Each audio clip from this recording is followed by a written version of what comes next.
now we're going to talk about the MagicMetric and how it came to be. We had played in some league games together. Yeah. And I was unhappy because I'd actually gotten to be a pretty good player, but I didn't look like a great player. But I was a smart player, and I was only getting like five or 6 minutes of game playing time. And we joined these industrial leagues, and everybody paid $50. So Jeff, since he was the best player, Jeff has always been the best player on every team that I've ever been on with him.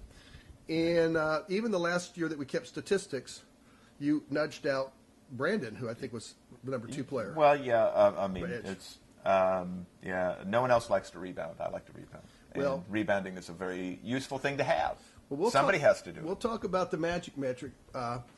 His MagicMetric was about a 0.65 per minute when we were playing league games when you were in your 30s. Yeah. And then by the time we quit playing, you were about 10 years later or 8 years later. Right. And it had gone down to about 0.55. Yeah, after I blew out my knee, it was a little harder to. Right. I did not jump very well. So, 44 years old, still playing basketball. I was happy just to be playing. He still plays. I don't. But anyway, my metric, I was the kind of average player. But at my very best, I was about 0.35 per minute. Now that doesn't mean anything to you right now. In 10 years in my career, I was down to 0.25, maybe even 0.22. Okay, when I finally decided it was time not to play competitive ball anymore because that wasn't a number that was really competitive. Didn't stop lots of other people. Right, that's correct.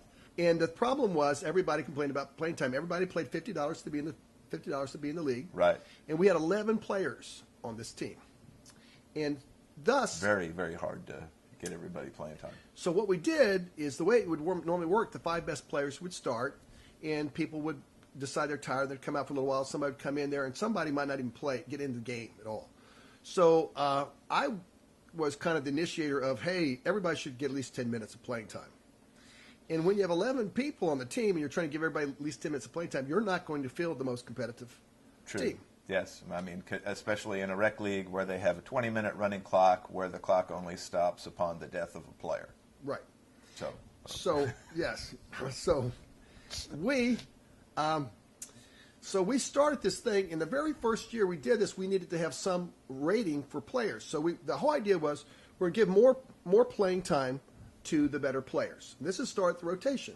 Right. And we just wanted to have substitution intervals. In the first couple of years we did this, we broke halves into 5-minute chunks. Right. But later on, it got a little bit more sophisticated, and we broke it into a 6 and a 4-minute chunk. 6-4. Because we had more variations for which you could account for playing time. And so, but the MagicMetric, before we used that, we used David Herring created this thing called Tendex, right? Tendex, and it was the first basketball player rating system. A lot of people critique it, and it was the best thing out there before the MagicMetric. Well, probably. I mean, it was easily implemented. Now there's something called efficiency, and we're not going to debate right now whether MagicMetric's better than all the other player rating systems. It's simple, and we think it's still better, actually, to tell you the truth. Oh, yeah. But we'll explain what it is. And that's what we're supposed to be doing this time, right? Right, yes. So we'll get into it. So we won't focus on the rotations right away, but I'll probably pop a little rotation up in the video just to kind of show you what it looks like. And we actually had 11-player rotation, a 10, a 9, an 8. And we really didn't have anything more than 8, but because when you have 11 players, not everybody can make a game, league game. So we normally would have 10 players. Right. 10 players was probably the standard amount of people that showed up. Right. And that's hard. That's a hard one to manage. Right. That's a hard rotation. So the nice thing about these rotations was the better you played, the more playing time you got. As you can see in this 10-man rotation, the best player got 32 minutes of playing time. The second best got 30. The third best got 26, 22, 20, 18, 16, 14, 12, and 10. Now, this is not the 10-player rotation that we used right away, but it's a little bit improved one. Right. Because we only had 5-minute intervals. We just straight across 5 minutes. Right. Just divided it. Yeah. But the nice thing about 6 and 4 is you can actually pick intervals. But if you look at this rotation, you can see that there are a lot of places where only 2 of your best 5 players are playing at any one time. And so that's a little bit on the weak side. Right. We think the 9-player rotation is like optimal, where you're playing at least 3 of your best 5 players the whole time. Right. But that was the goal. Right. The goal was to have 3. Right. But with 10 players, that's just impossible. Just the logistics were impossible. If you're trying to give everybody 10 minutes, at least 10 minutes. 10 minutes for everybody. So what happens is we're kind of a little talking. We're supposed to be talking about the MagicMetric. We're talking about the rotation system a little bit, but that's okay because that's power of editing. But what we did is when we ran 10 decks, we had our third leading scorer on the team was this guy that had a negative metric.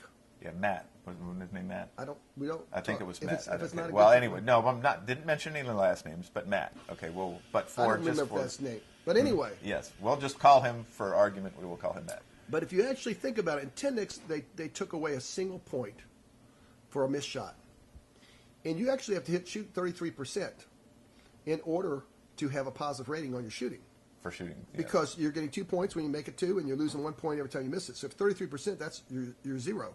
So we thought that 10 decks overvalued a missed shot. I mean, penalized you too much for a missed shot. Yeah. And so what he did get right, David Herring, is he valued the value of a rebound is equal to a missed shot, which made sense to us intuitively. What we thought is if you got a rebound and you miss a shot and you get your own rebound and you put it up, that's the same contribution. Right.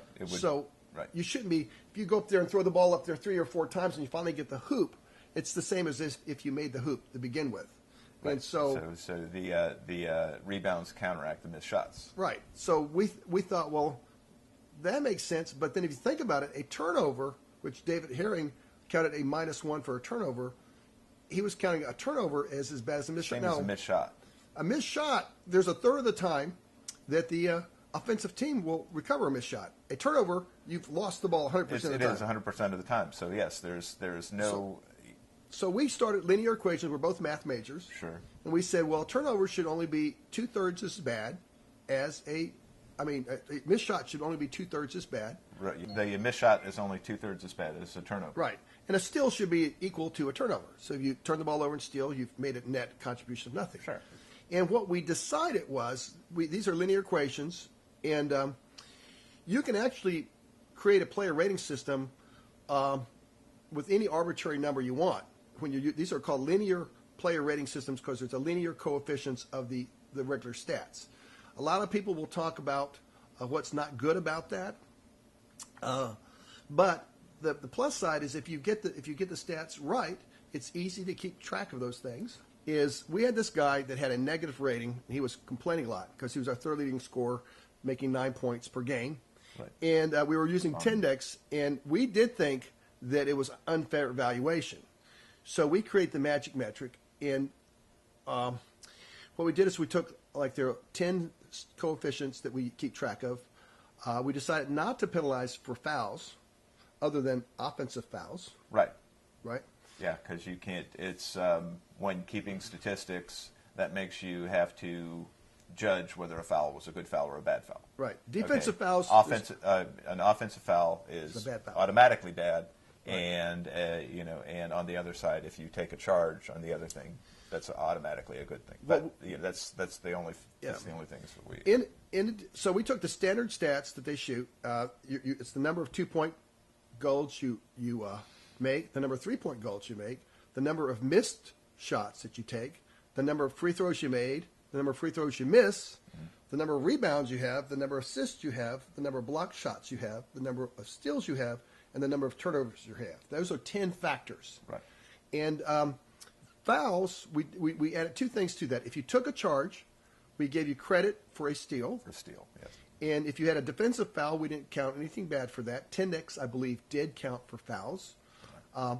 But if you had an offensive foul, we counted it the same as a turnover. Right. And as far as we're concerned, we know that system isn't measuring every single form of contribution on a basketball. But none of them do. That's right. No rating system can do that. What we're saying is, if you get the weights right, if the relative values of those different components is approximately correct, then it's going to be a great system for telling you who your best players are. Sure. And our system was, the better the player, the more playing time you got. And we weren't thinking that we're going to win a whole lot of games. That wasn't the purpose. It was simply to let people play the game, and the better you played, the more minutes you got. Okay? And it just seemed fair to us. So we were trying to give everybody at least 10 minutes. Sure. And then you had the opportunity if you had a good game or a sequence of good games, then you had a chance to earn more playing time. We didn't say that this was the best player. We let the metric determine who the best players were. Right.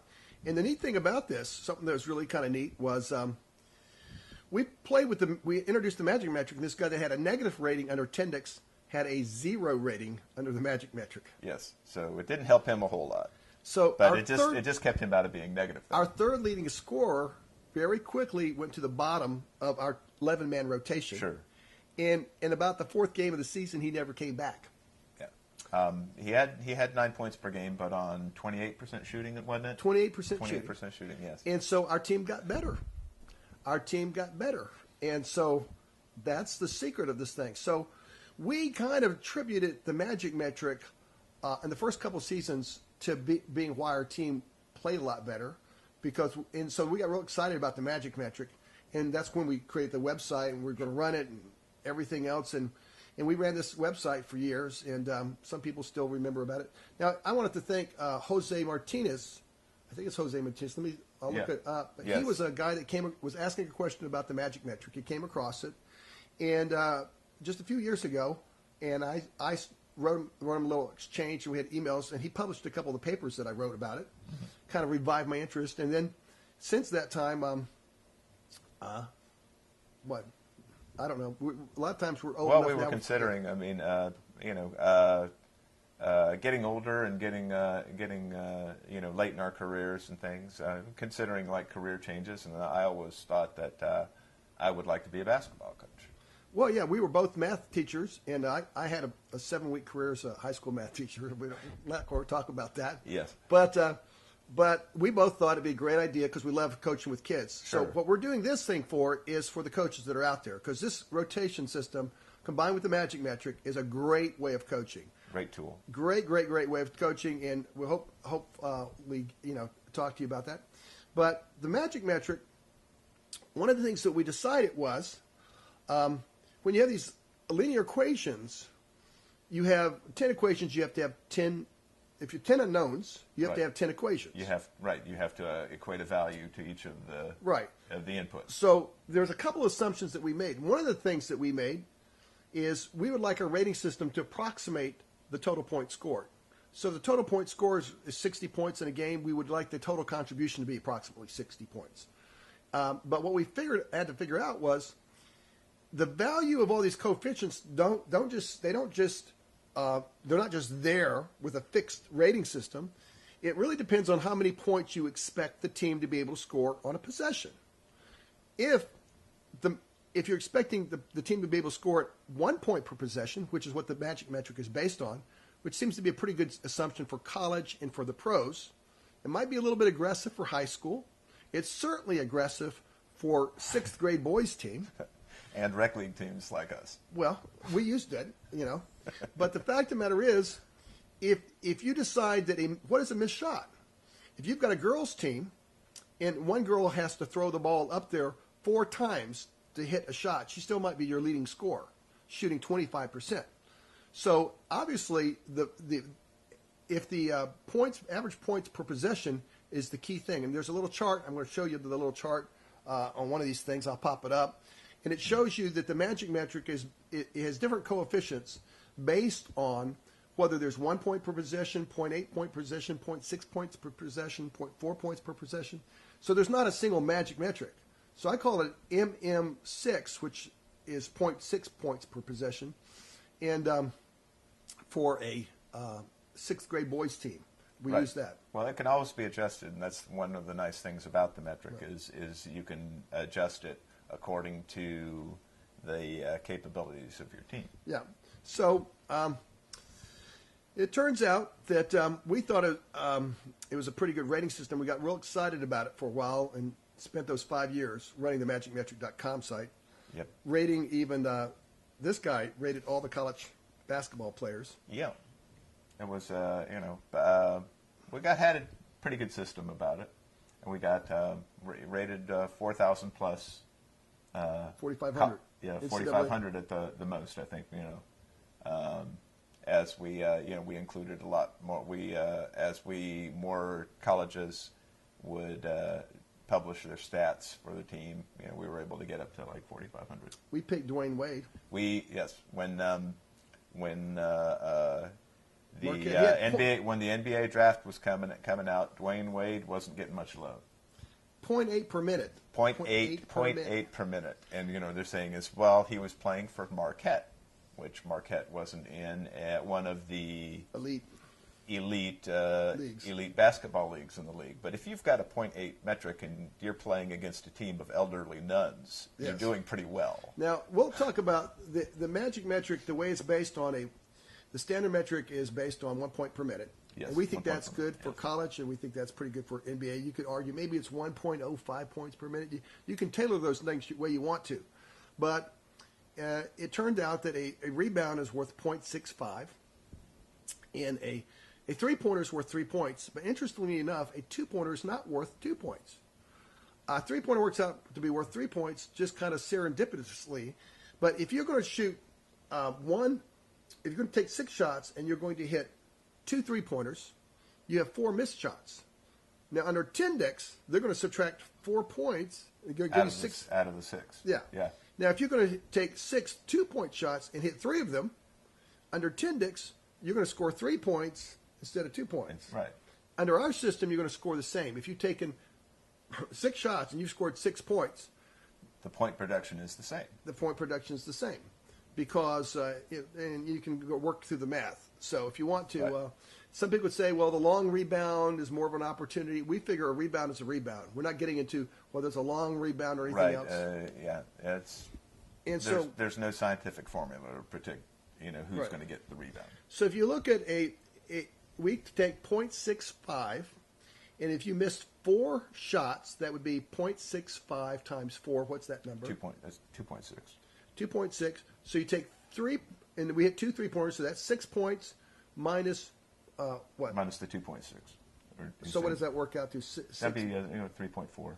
3.4. Now let's look at how it works if you're getting 1.8 points per 2-point basket, right?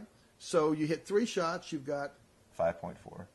Is that right? Yeah, you get 5.4. Okay, and you missed 3 shots. So what's 3 times 1.95? 1.95. So almost 2. Okay, so basically you're getting virtually the same. About virtually the same, but it's like it's 3.4 versus 3 point. See, he gives me all the credit for the math, but you can tell who the real math guy is. Okay. No, well, I mean, doing math in my head, but anyway. Yeah. But anyway, he's phenomenal at that. So anyway, the metric. If you look at the little chart about the metric, you can see that you can tailor this metric for girls' teams play, and when you tailor the metric for a level of competition, you can then evaluate who your best players are. And if you combine the player rating system with the rotation, the rotation's just going to play your better players more. It's a simple formula. If your better players are playing more, then that is going to result in more playing time. I mean a better total metric. But right? it's also better for your whole team because if you're evaluating everybody. Let's tell some of those stories about the metric and how it right now. But let me stop this thing because I have to stop it, and then we're going to start it again. Sure. Right? Okay.